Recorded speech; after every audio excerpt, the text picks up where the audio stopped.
Good evening, everyone. The microphone works, I won't use the gavel. So welcome. We're glad to see all of you here for the Concord School District's first public hearing on our budget for 2019-2020. It is March 18th at 7 p.m. and we will open the public hearing. What we'll have first is a presentation from the superintendent and the business administrator with some background information, and then we are looking forward to hearing public comment from folks. We have a sign-in sheet for public comment, so if there's anyone here who hasn't signed in yet but wishes to offer public comment, you'll have that opportunity. So let me turn it over to Superintendent Forston for the presentation. Thank you. So we'll take a look at our agenda for tonight. And we can see we're going to review the budget goals for 2019-2020. Then we'll take a look at our expenditures and our revenues, have a budget summary, and then talk about upcoming work sessions. We anticipate this portion of the presentation of the evening will be about 15 minutes or so. So we're going to kind of run through quickly, and we'll take any questions, and then there's a time for public response at the end. So this presentation is posted online on the district's website. Each of our budget meetings, we have taken a look at these 6 areas where our budget goals lie. And so tonight we're going to take those kind of one at a time and review them. So in regular education, we've been focused on taking a look at class sizes and maintaining class sizes within our policy guidelines. And then we've also talked about an extended learning opportunity coordinator for the district. So in the area of class sizes, we've looked at our guidelines. Our policy is number 641. This grid gives you a little overview of our target class sizes in kindergarten, in 1st through 3rd grades, and 4th through 6th grades. We also take a look at our class size range. You can see our upper ranges would be 20 students in kindergarten, 24 in grades 1 through 3, 28 in 4 through 6, and then up to 30 in grades 7 to 12. This year we had a demographic study that was completed. Davis Demographic did this work for us. We have components of their summary draft from that research. And overall, we're continuing to see that our student population will be declining in the coming years. We see that there are no proposed active residential developments in the city. We look at full-day kindergarten. That had a positive impact on our enrollment in the kindergarten classes. We had 2 classes that were above and beyond what we had anticipated, one here at Millbrook School and one at Christa McAuliffe School. What we see going forward is that our elementary schools enrollment will remain steady, and the middle and high school are expected to continue to decline over time. So if we look at each of our elementary schools' enrollments, we look at the current enrollments in green and then the projected enrollments for next year in blue. So we have Abbott Downing and Beaver Meadow School up. So what you can see is that the average class sizes projected for next year at Abbott Downing School range between 18 and 23 students in a classroom, with an average of 20 to 21 students in a classroom. At Beaver Meadow School, the range is between 16 and 24 students in a classroom, with the average class size range being about 18 or 19 students. We've combined Millbrook School and Broken Ground School in this chart just for sake of keeping our slides to a minimum. And so we have class sizes ranging at these 2 schools between 17 and 22, 23 next year, with an average class size of being between 20 and 21. And at Christa McAuliffe School, where we've had some large class sizes this year, we seem to relax that next year as we look forward to class sizes ranging between 17 and 24, with an average class size being between 19 and 20 students. We take a look at Renlet Middle School and Concord High School and their class size ranges. Currently, those are in the green, and then the projected overall enrollment for those two schools is in the blue for next year. So right now what we see at Renlet Middle School, our class size averages between 10 students and up to 32. We have one science class at the middle school that has 32 students. Otherwise, our classes are all where they should be, ranging up to 29 and 30 students in a class. And at Concord High School, we have class sizes ranging between 8 and 30 students in a class. The exceptions in these two schools, both of them, are in the performing arts areas where we'll have larger class sizes for band and chorus and orchestra. Extended Learning Opportunities Coordinator is on our list. I'm going to pass this microphone down to Assistant Superintendent Pally.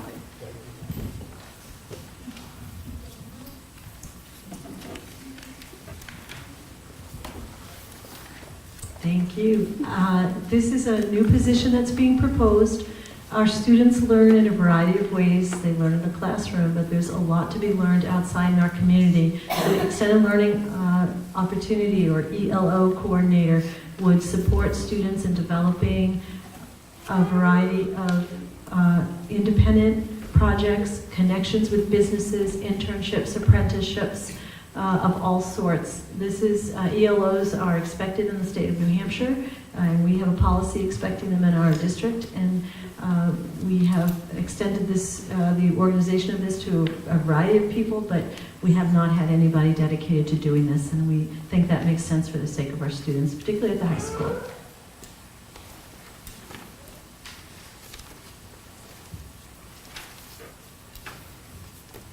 I think we're going to move on to a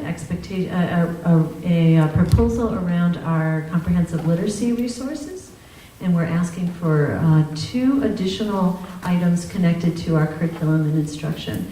The first is additional or new literacy resources for the elementary classrooms. This would be for classrooms grades 1 through 5. We were able to purchase the kindergarten materials that connect with this this past year as we opened up our full-day kindergarten. These materials represent 20,000 children's books, and what we're particularly excited about is the opportunity to represent our diverse community and their experiences in those pictures and in those stories. In addition, there's a wealth of teacher materials. Our teachers have piloted this, and they're very excited to have these lessons and materials that will take our students deeper and provide just a wealth of resources. So we're proposing to take $100,000 from the instructional trust. The second item connects with our movement towards competency grading and scoring, and we're looking for a K through 12 system for teachers to use as a grade book and to develop report cards and reporting for parents. We have a committee of teachers and administrators who are currently looking at several products. They're towards the end of their search. Been doing some, they'll be doing some visits to districts and looking directly at some different choices, but they're looking for a system that will, again, allow for a comprehensive look kindergarten all the way through high school, and give us the opportunity for teachers to really describe what their students are doing, to have resources for parents and for students. If you've taken a college course, you might be thinking of something like Blackboard or another type of software that you've used in the past, and this would also provide report cards and grades. We've budgeted at $45,000. We haven't picked a product yet that might be high. We just wanted to make sure we had enough in to cover the cost of that annual subscription.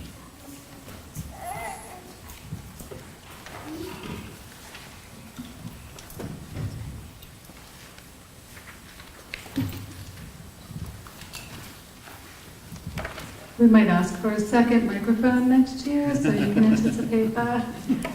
So we're looking at student services. We have 2 pieces to that proposal. We're looking at elementary assistant principals for student services and a special ed teacher for our 3-hour classroom at Beaver Meadow.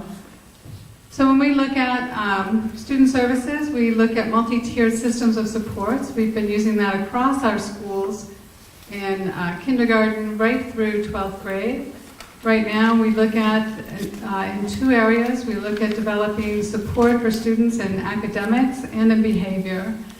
As we consider multi-tier systems of support and how to support the variety of students we have in our schools, we've begun to consider that we need additional administrators for our elementary schools. So this year we're requesting that the board consider adding 5 elementary assistant principals for student services. These positions would offer leadership, they would offer support, they would offer evaluations and supervision to all of our staff at the elementary schools in collaboration with the principals. These positions would primarily be focused on offering support and leadership to Title I reading and mathematics, to supporting English language learners, to providing accommodations and program developments under Section 504, special education programs and services, and offering support for programs for homeless students as well. The budget impact from this request is a net increase of $441,112. In part, these would also, in addition to that, there would be the elimination of the special ed coordinators, who currently we have 2.5 at the elementary level, and those positions would be eliminated in favor of these 5 positions going forward. So one of the questions that has come up in this process is looking at what are the needs for an elementary assistant principal for student services. And so when we began to think about this and meeting with our elementary principals and thinking about what our needs are at the elementary level, we looked at our data. We looked at the numbers of staff and the number of administrators. So the first data that we're looking at tonight is, again, our administrators to staff ratio. So across the district, we look at our high school, our middle school, and then each of our elementary schools. So at the high school level, we have 1 principal, 4 assistant principals, a special ed director, an athletic director. So currently we have 7 administrators at the high school level. Next year, we would maintain that number. We have 198 staff members between teachers, specialists, nurses, educational assistants, and tutors.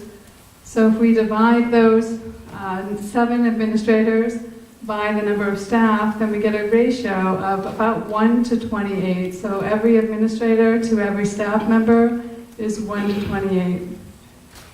At the middle school level, we have a principal, we have 2 assistant principals, we have a special ed director, so we have 4 administrators at the middle school level. At the middle school level, we have 128 staff members, so that gives us a ratio of 1 administrator to every 32 staff. And then if we look across the board at our elementary schools, we see a very different ratio currently. We have 1 administrator in each of our elementary schools. We have a range between 53 and 74 staff members at those schools.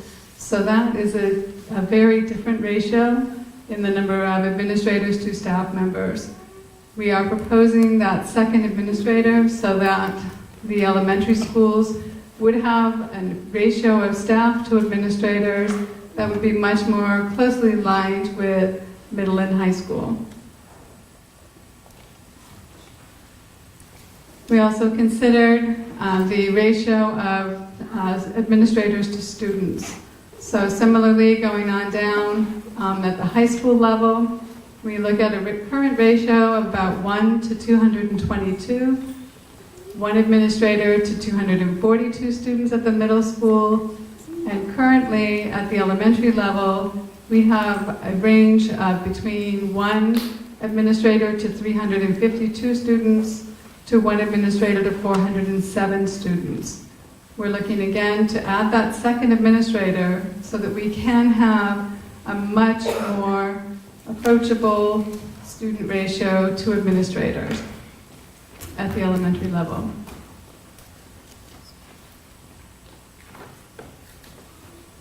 In addition to that, we've been talking about the need for an additional special ed teacher to support students in our 3R program. Currently, our enrollment there has been between 11 and 12 students with one special ed teacher. We need a second teacher to support the breadth of programs and the support for students who have behavior, social, and emotional skill deficits to better support those students. We'll move on to technology. Good evening. For our technology, we just want to highlight that we are fully one-to-one in grades 1 through 12. In grade K, there is a shared model, and 1 and 2 is one-to-one with iPads, and in grade 3 through 12 with Chromebooks. All teachers have received new laptops in the last 3 years. And for FY20, the focus is going to be replacement of the telephone system, which is about 12 years old now, and focus on data privacy and security, as well as this proposed to establish a technology trust fund. The budget for the telephone replacement system is about $350,000. For our capital purchases and debt, we maintain 5% of the operating budget for debt service. As you can see on that blue line, that is what 5% of the budget would represent if the budget grew at 1.5%. And the green line below it is what our actual debt is. The difference between those is what goes into a savings account, and that is to save for any future capital projects. An example of what this fund was used for was to pay for the 3 elementary schools, including the one that you're in. And that was built with no additional tax impact because of this fund. To the right, that lists out what the potential debt is and what the potential what the actual debt would be, and the difference between those are the savings that's deposited. One of the significant capital projects that needs to be done are roofs on 2 of the schools. The adjacent school here, broken ground, needs a new roof. That roof is about 28 years old. And Concord High School, it has about 96,000 square feet, also needs a new roof. That amount is about $5 million, and we're proposing to finance that over 10 years. The first year payment will be $642,500. The position that is proposed to represent the district is a director of communications, and their job would be to develop a strategic communications plan, as well as a district brochure, generate news for the district, highlight the programs that we do have, and also institute a variety of social media strategies. Part of the primary reasons for this is there are some significant things that are going to be coming up in this district, including discussion on Runlet, as well as a charter commission on how the district is governed. And there was a lot of significant things that happen in the district day to day. And there's limited outlets in which that is being conveyed.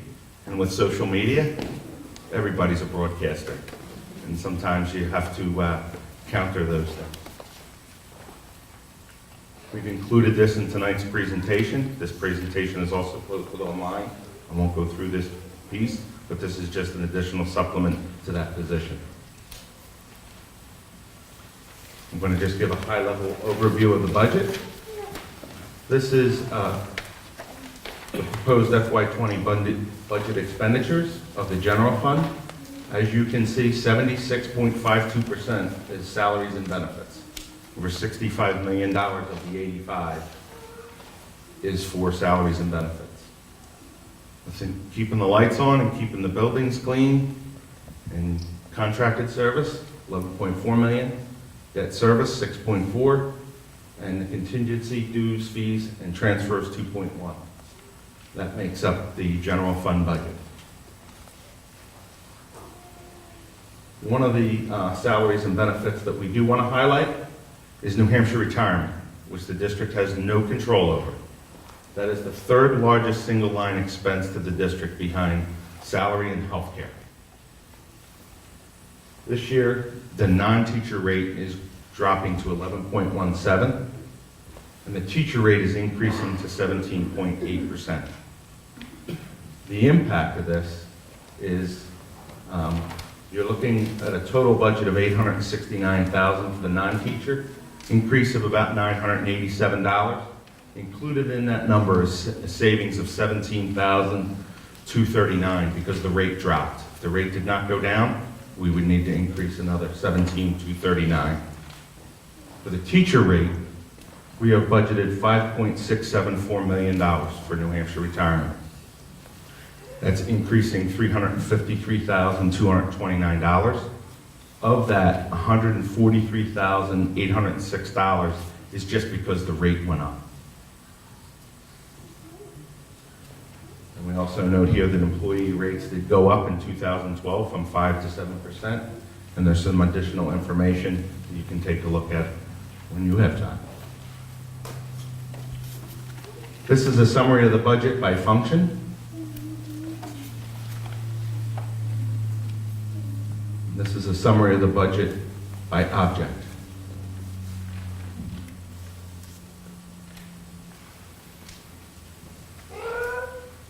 On the revenue side,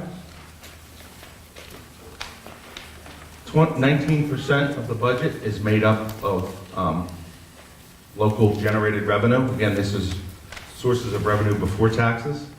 We're looking at an increase of about $586,000 in revenue. On the state side, that makes up 64%, and that's various cat aid, building aid, and full-day kindergarten. We're seeing a decrease of $344,573. On the federal side, we're seeing an increase of about $15,000. And on the transfers, we're seeing an increase of about $354,000. And on the unreserved fund balance, we're seeing a decrease of about $521,000. And that's savings going from one year to the next. So the net change in revenue is about a $90,000 increase, or a 0.37% increase in revenues. Now, revenue from taxes. On the local rate for schools, the amount is estimated to increase by 39 cents, or 2.91%. On the state side, a decrease of about 0.01. Combined, an estimated 0.38 or 2.45% increase. This would mean on a home assessed at $250,000, a $95 increase for that tax year.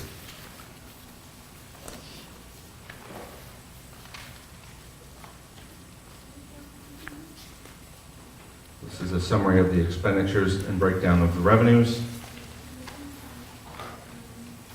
And here is a comparison of the budget from FY19 to the proposed FY20, along with the potential tax impact of this budget. All this information is posted on our website. There are videos of each of the presentations, as well as the presentations that have been handed out. Copy of the 173-page budget is also there.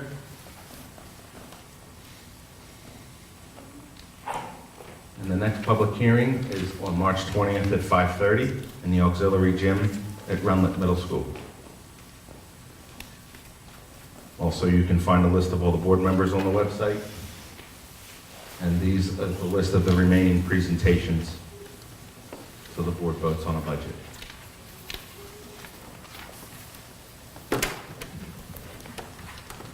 Thank you so much, Terry, Donna, and Jack. And so now we have the pleasure of hearing from all of you. Thank you to everyone who has come, and we are going to welcome public comment. Just a couple of housekeeping notes. We do have a sign-in sheet. It looks like I've got 11 people on the list, but I know some folks came in after that, so we've got another page, which I'll pass down here. So if you'd like to speak and you haven't signed in yet, if you could sign in on that sheet and we will get to you. We ask that folks keep their comments to 5 minutes or less. If you have technical information that you'd like to submit or even just want to give us more detailed information, then we absolutely welcome written comment. You're welcome to come back to our other public hearing. As you saw from that slide, after the 2 public hearings this week, the board will be meeting next week to talk about the input and to finalize the budget, and those are also public meetings, and so we encourage people to attend. But this is really the forum where we look forward to hearing from all of you every year. So what I'll do is I'll go through the folks who are listed, and you can come forward to the microphone, or if you need someone to bring a microphone to you, then just let us know and we can do that. So the first person who is signed up to speak is Clementine Mayella. We're doing this sort of in the style that we do at our, If you could speak into the microphone, just because we're being recorded. So we're going to all come up at once and go one by one and rotate. Oh, okay, Okay. that sounds wonderful.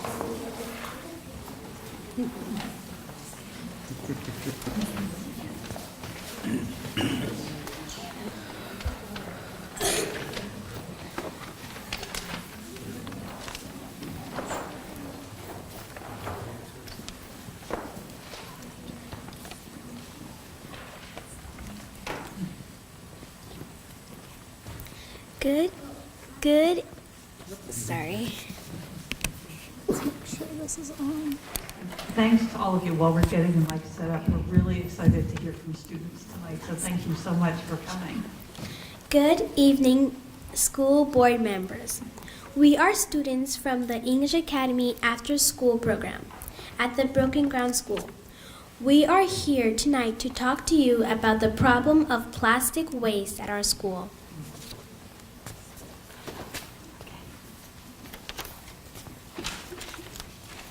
I think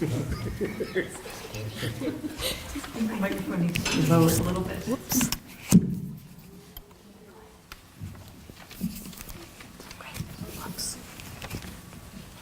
That's good. Nice. Dear school board members, my name is Pradeep Rajal. I want to announce that there's plastic everywhere on the world, especially the oceans. When I'm an adult, I do not want to live in a bad world. Plastic can also kill animals like sea turtles and fish. In the school, there is a dishwasher. We at our school need more money to fix our dishwasher. Sincerely, Pradeep. Dear school board members, hi, my name is Hawa, and I go to Broken Ground School. I think we should not use plastic because when we use plastic, all of it goes in the ocean, and when it goes in the ocean, it could kill fishes and other sea animals. Every day we have to eat our cereal in a single-use plastic bowl with a plastic spoon. Why do they have to put our healthy apples in little plastic cups? And at lunchtime, kids use plastic forks, spoons, knives, and straws. Do we need straws? We do not have to use straws because you can just open your milk and just drink it. And when the dishwasher gets fixed, can we use metal spoons, knives, and forks? I care very much about this. We need to take care of our world. Love, Hawa. P.S. Wouldn't it be better to have cereal dispenser and washable bowls? Dear school board members, my name is Piscazi Sabia and we have a problem. The problem is that we are using plastic every single day. Like at breakfast, I get my cereal in a plastic bowl and the spoons and more utensils are plastic. I think that we need to stop because it's doing bad things to the ocean. We can use metal utensils. The reason we need to use it is that it doesn't break down like paper. Paper can break down fast, but plastic cannot, and it's killing the animals in the ocean. One reason that my school is not using metal is that the dishwasher is not working. So we need some money. We can help by doing a fundraiser. Some schools use metal. Why can't we? I think we need to stop using plastic because it's our world and we need to take care of it. Imagine this. You might have kids, and when they are going to be older, they may be in a bad world. Thank you. Your new friend, Piscazzi Sabia.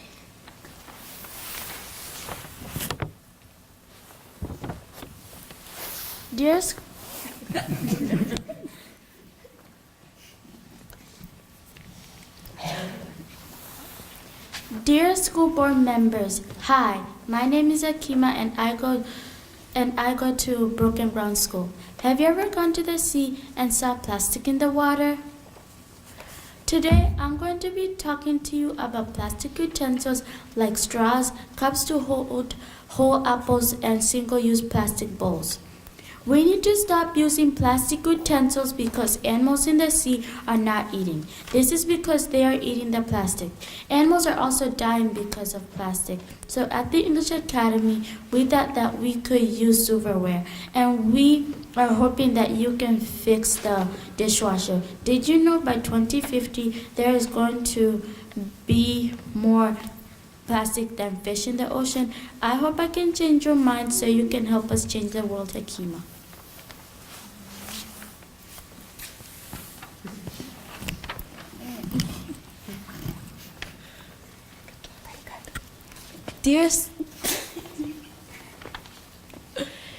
Dear school board members, good evening. My name is Kaneza, and I go to Broken Ground School. We have a problem in our school. We use plastic, and I'm really frustrated that this school doesn't have a plastic-free lunchroom. Why do we need plastic straws when we have our mouth? How would you like it if you lived in the ocean and the environment got polluted? Me and my friends in English Academy want to fix the dishwasher because water is reusable and it's better for our planet than to use plastic. Every single day when they give us cereal at breakfast, we get it in plastic bowls. I don't think we need it in plastic bowls when we can get it in washable bowls. The biggest pet peeve I have is plastic utensils. We use a fork or a spoon once, then we just throw it away. That's just a waste of money. We have real silverware, and our dishwasher has been broken for a year. In my opinion, I really think we need a new one. Once we get the washing machine fixed, we think since there's a table cleaner, there should also be a dishwasher from each class. We really hope that we can get a new dishwasher. It's also just weird how we get apples in plastic cups. I've never, ever went to a school that gives their apples in plastic cups. We want to fix the problem in our school. Other schools use real utensils, and I've got to hand it to you. We're kind of jealous. Thank you for taking your time to listen to me and the English Academy students about why it's important to save the future. Save the future, Kaneza. P.S. Do all the Concord schools use plastic utensils? Do we want to be that irresponsible?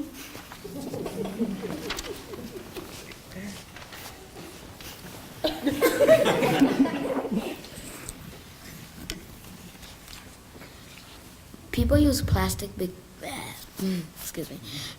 People use plastic because it is easy, but easy is not always right, and doing the right thing is not always easy. Please help the Concord School District make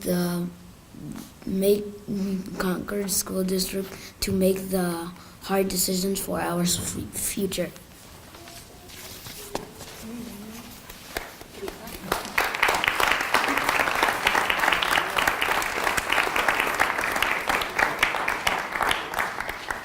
Thank you very much, English Academy students. You make a very persuasive case about plastic, and I'm sure that all of the board members will think a lot about the information that you presented. So thank you for coming tonight. So the next person who is signed up to speak is Jonathan Sadowski. Thank you, Clint.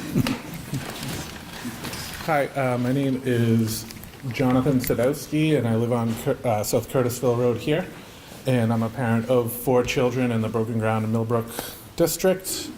And we could not be happier with the education our children have gotten so far. And one of our children receives special ed services.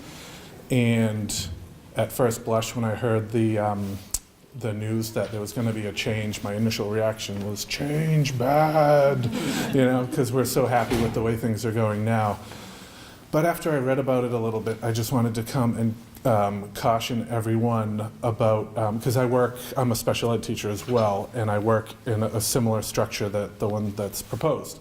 And I just want to caution the board and the administration about having this position that was once a special ed administrator become just another administrator to deal with discipline rather than focus on the special needs of the students.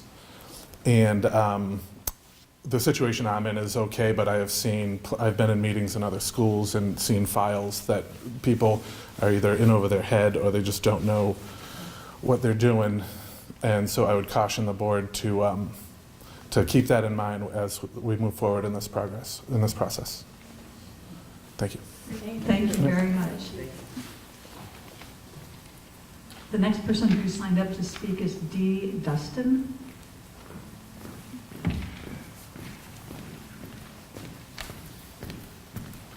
Hi, for the record, it's Deo Dene Dustin Botterai. I sign in as D. Dustin so you can pronounce it. I live here in East Concord. My son is in a developmental preschool at Millbrook here, and he owns this school and he wheels around it in his little wheelchair and he loves it here. And like John was saying, we've been really pleased so far. So I also have some concerns around the change in staffing. So for the first time ever this past fall, as I came off of maternity leave, my son was going to have to use the school bus. And he was really nervous just about that. But then add to that he couldn't ride the bus in his own wheelchair. His legs, the only legs he has known since he was 1. He had to be transferred into an adaptive stroller he's never used before and then use that on the bus. You can imagine how nervous that would make any preschool child. So he was anxious the whole way to school. I drove behind the bus. As he was being lowered down, and I have shared this video with people here, as he was being lowered down, special ed coordinator presented him with a superhero cape and mask to put on his travel chair and to make him feel like he could conquer anything. It is things like that that turn this nervous child into a superhero. It's been smooth sailing ever since. He loves the bus. He still has the cape on his adaptive stroller. So it's that kind of thing that I don't want to get lost in this staffing change. I'm concerned that kids like my son won't get that kind of attention. And that kind of stuff, that personalized care, is what special ed is all about. So specifically, I have a number of questions. I'm going to keep it as short as I can, and I'll email the rest. But the first one is about the qualifications of this person. You mentioned all of the various populations, high-risk populations that this one administrator will be in charge of. ELL, SPED, kids who experience homelessness, Title I kids, those who experience trauma. So I'm wondering if there can be some clarification around the educational requirements of this administrator. What kind of specialty do they have to have? What kind of classes and training do they have to have in special ed specifically, so that they know the law incredibly well, just like the coordinators do now? If there is one signature missed on a IEP, my child's civil right, constitutional right to school, could be violated. We are not playing with just, this isn't the stakes here are very high. And then that would go for any of those populations. I only can speak to special ed. And then how will the budget impact be kind of spread across the various budgets? Because already I have heard, just in the community in general, from this board, special ed line items pit against everything else. So with the increase in salary, how much of that is going to be put on special ed? Is that going to start to balloon the special ed budget, which will come back and haunt us and end up cutting our services later on in later years? Because it looks like our budget went way up this year because of these increased salaries. So what percentage of that budget is going to be coming from special ed? Is that going to be increasing the special ed budget? And what percentage of the work of this full-time administrator is going to be going towards special ed, opposed to administrative roles, disciplinary roles? The last thing I want to ask is, how is this person going to identify themselves? And this is really important, especially for kids. Are they going to come up and say, hi, I'm Mr. or Mrs., and I'm your vice principal? Or are they going to say, I coordinate special ed services? Welcome. That is incredibly important. Is special ed going to be tacked on at the end of their job description or even job title? These are really troubling questions for me. And again, we're happy with what we're getting, but I understand that the ratio is off. 1 to 400 is, there needs to be some change. But please keep those things in mind as we move forward to make sure that kids like mine don't get lost. Thank you. Thank you very much for your comments, and I really appreciate your questions. I don't know that we will answer them tonight because we want to listen to everyone who's here, but those are definitely the types of questions we've been thinking about and talking about, and you've presented them very clearly in a way that I'm sure we will talk about, so thank you. Great, thank you so much. So the next person who is signed up to speak is Sarah Sadowski.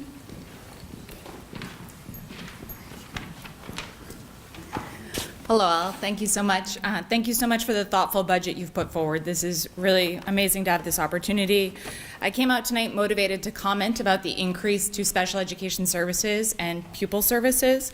Like Deodane, I have some concerns, but I wanted to mostly say how happy we are with the quality of education that our child receives. Report cards came out Friday. We are super proud. We are super impressed with her team. We are just really grateful. I can't highlight that enough. And one of the things that makes it all work is our special education coordinator. And I just want to make sure that the person, if the district moves forward with this proposal for assistant principals, I'm just curious how we will ensure that the folks who fill that role are as talented and qualified as the folks that we have at the helm right now. So one of the ways we could do that is making sure that person is certified in special education. And I leave it to you to decide, but I do have the questions of if the assistant principals will be directly helping children, what that might look like, and if the district has considered piloting this in the schools that are the most needy, and then maybe taking that information back to the board as a whole.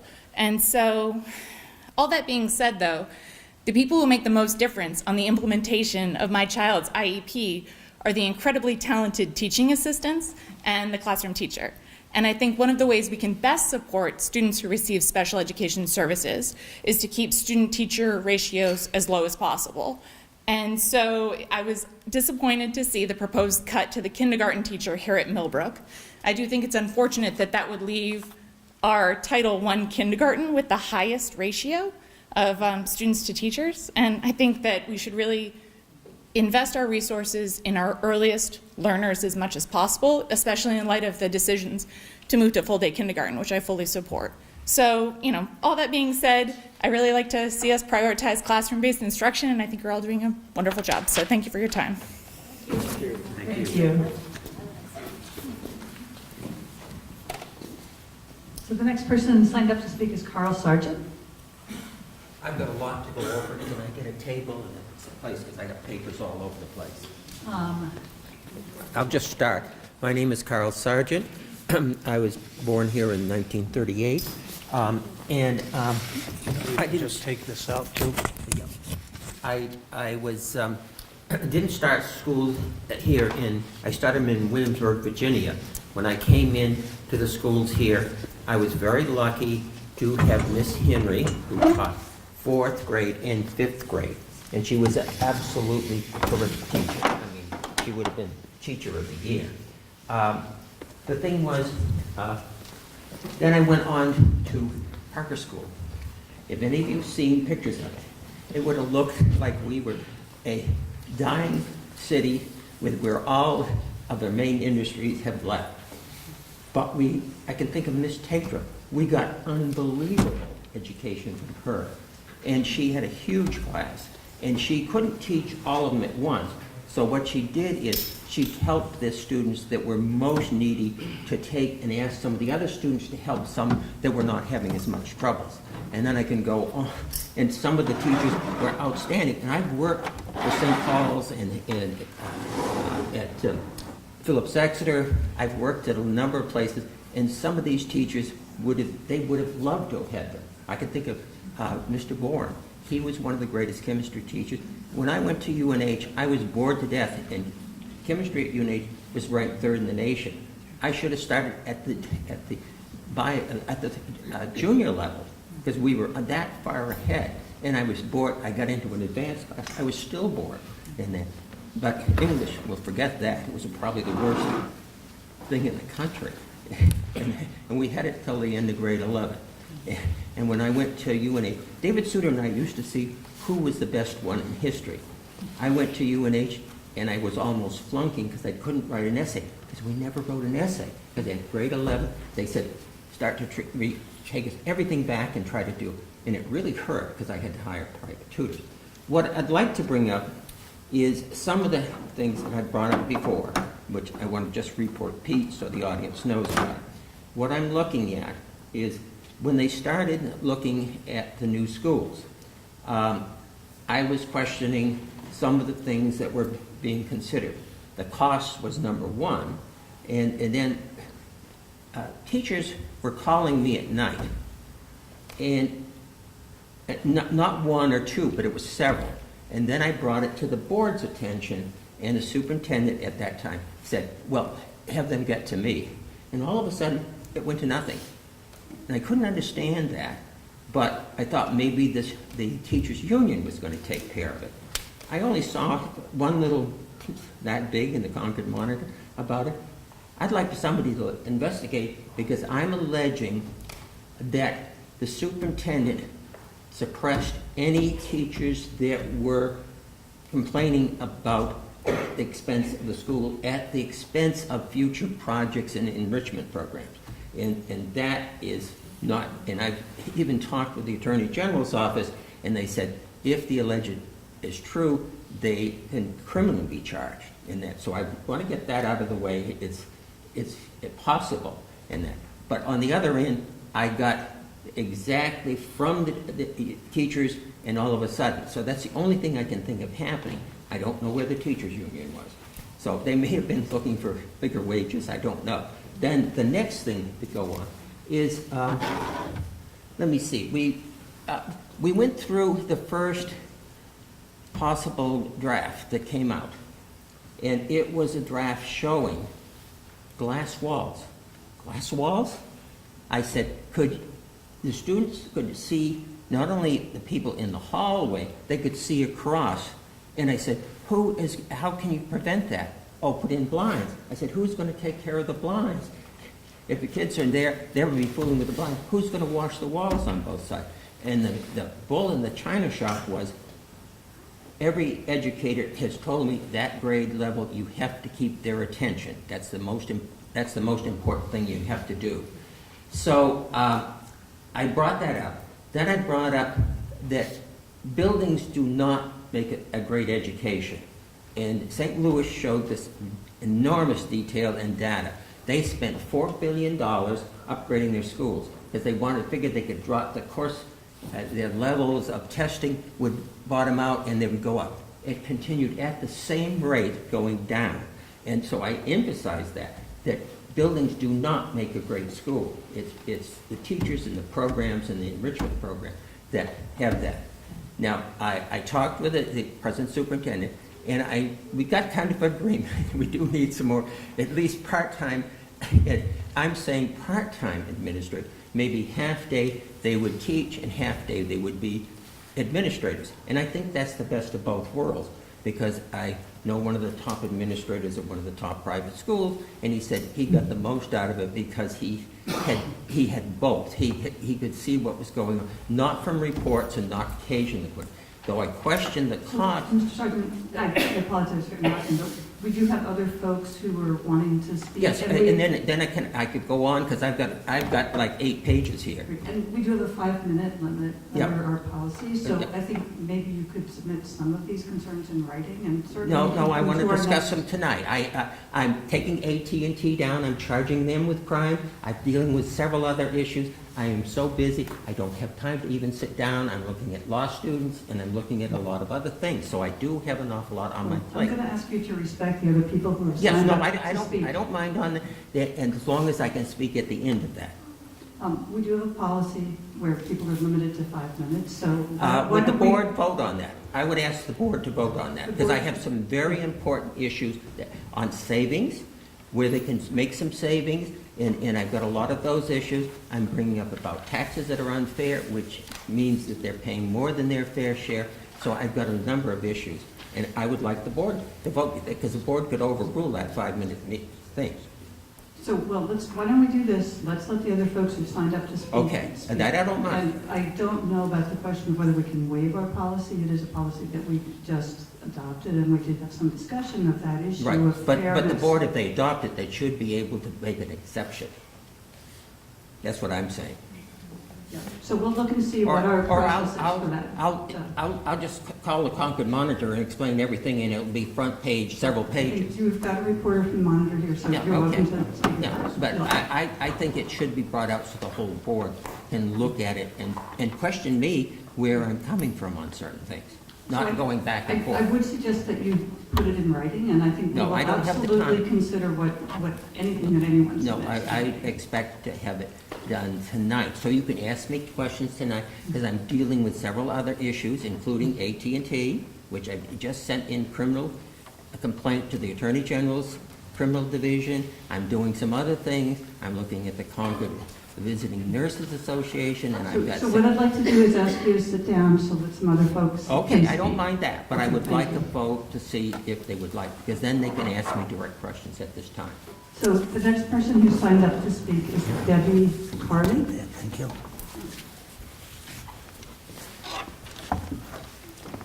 Hi, thank you. I'm a resident of Concord since 1977. I'm here tonight speaking against the proposal to hire 5 additional administrators in this district and to hire a public relations communications person. I was a college professor for 25 years, and I know that the most effective way to improve student education is with teachers in the classroom. To my knowledge, there is no magic ratio of teachers to administrators. It's the rare student who would say that their education was improved because there was another person in the front office. An administrative bloat, and I use that word with some caution because I understand that it has negative connotations, but administrative enlargement, if you will, is an ongoing challenge for public school systems across this country. And I am not persuaded that the school needs a public relations communication person. There is no competition for the product that you are selling. People in Concord are going to fund the schools, and if they want to send their children to public schools, they're going to send them. So that is not a position that is needed. What's needed are good teachers in the classroom so that the educational outcomes for students are as fine as they have often been. And that news gets across, and that supports our real estate property values as well. So I thank you for your time and your work on the school board.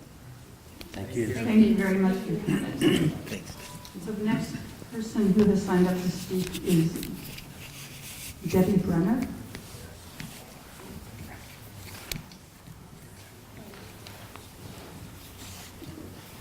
I'll let you work that then before you want. I'm kind of short. Hello, everyone. I've never done this before. Can you hear me? I have a loud voice anyway. I probably don't even need a mic. I grew up in Concord. I've lived here forever. Thought I was going to leave and did not. Now I work in the world of abuse and neglect at CASA, and I did work at an at-risk program in Concord for teens for a long time. And there's a lot of questions that I have, and I just thought I'd throw it out there, and hopefully you can help clarify.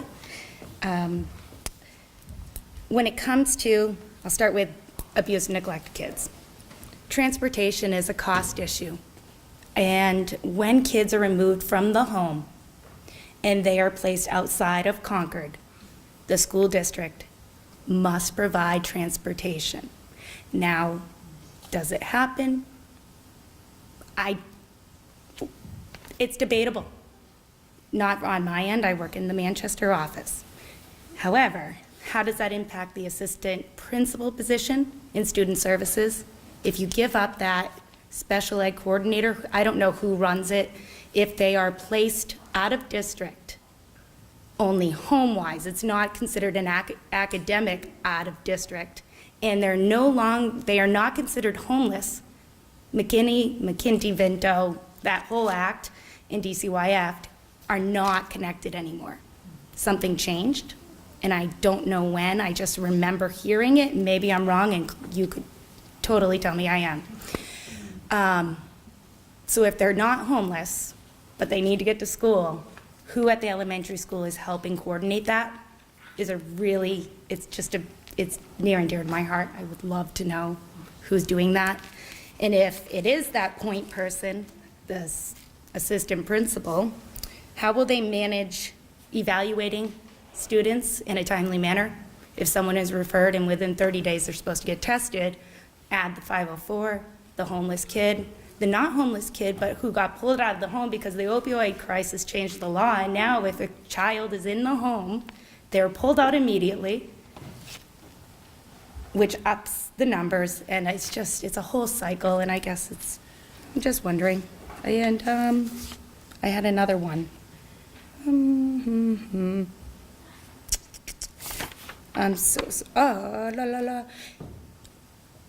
I wanted to know our competency are you going to be doing it at the elementary school level, the comp-based grading? And if you are, who will supervise that and train the special ed teachers and teach them how to support the children who are on who have modifications to the curriculum, et cetera, and how does that fit into competency-based grading? I'm sorry, I went on and on. I just had so many questions. Thank you. Thank you very much for your questions. We appreciate them. So that is everyone who has signed up to speak. Are there other people present who have not spoken who would like to speak?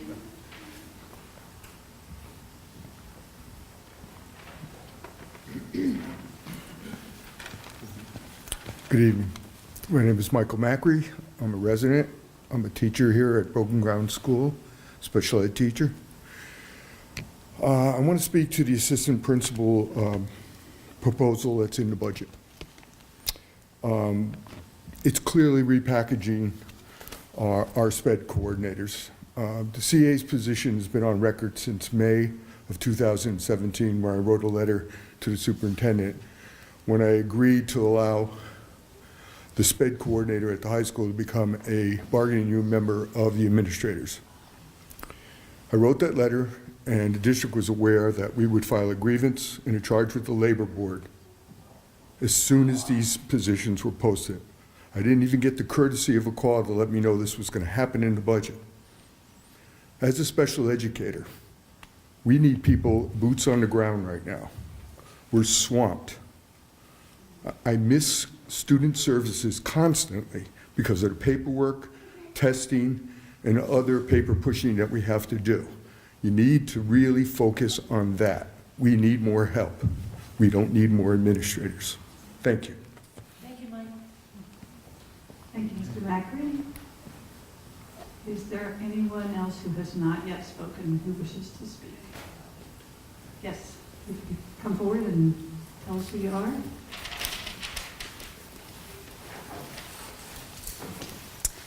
Good evening. My name is Jessica Thompson. I have 2 kids in the school district, both at Runlet. One will be heading into high school next year. My oldest son has an IEP. He was diagnosed with autism at the age of 2.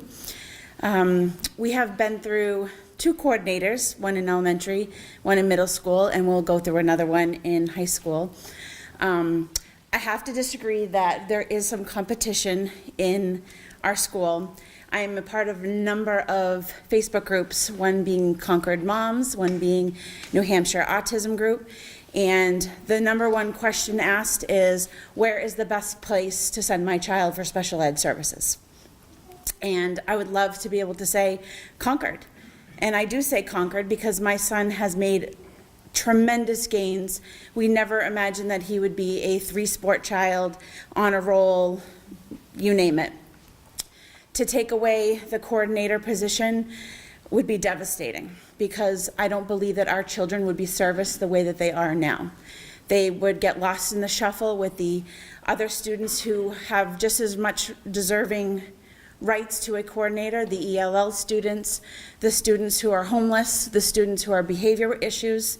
They all need somebody to support them and help them manage adolescence. It's a crazy time. We need qualified people, and I don't believe that a person who is stretched thin would be able to service our children the way that they need to be. Thank you. Thank you. Thank you.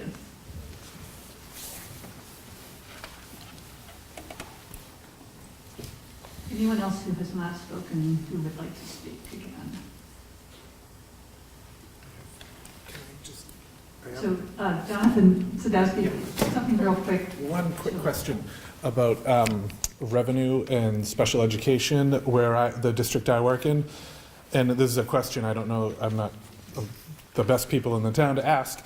How thorough is the Medicaid billing as far as special ed services? Because we have gotten a lot of training in the last 2 years about the proper, all the paperwork and all the ways to word IEPs that might increase some of the revenue, so the final cost to special ed might not be as low. So I just want to, I don't know if anyone has that answer or if it's something that... Thank you for that question. I don't know if you wanted to answer it or other questions. I know it's something that we've spent quite a lot of time looking at over the past few years, but thank you for the question. There's a lot to that, and so I think I can talk with you afterwards. Yeah, sure. And we'll also talk about it as board members. I mean, I think it is a good question to be asking, so thank you. Okay, is there anyone else wishing to speak? So now we have the question, I know Mr. Sargent, you're asking for more time. Could I make one comment? Well, possibly you would be criminally charged in this, and I think you want to shut me up. So let me just look at the policy, so I'm going to take a second to do that. Okay, yes.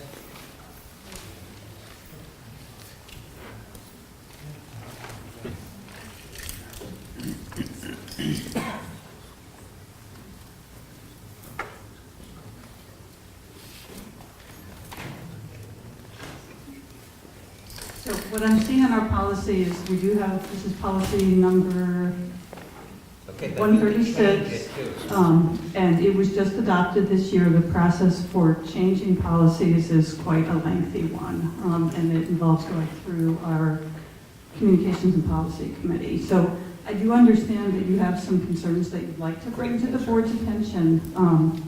But I want to be able to have the board ask me, which if I give it to the newspaper, then they're going to have to call me. I'm not going to be available, so I want it to, so they can ask me questions. So I think that what we're going to do, since the purpose of this hearing really is to hear input from the public on the budget, and I think the issues that you're raising are of a different character. No, well, I got a lot on the budget. I've got like 10 issues on the budget alone. So I think what we're going to do is we're going to adjourn the hearing, seeing as there is no one else wishing to offer public comment, and we can speak with you and see if there's a way that we can receive this information. But I don't see that there's a need to keep all these folks here and to continue the hearing. So,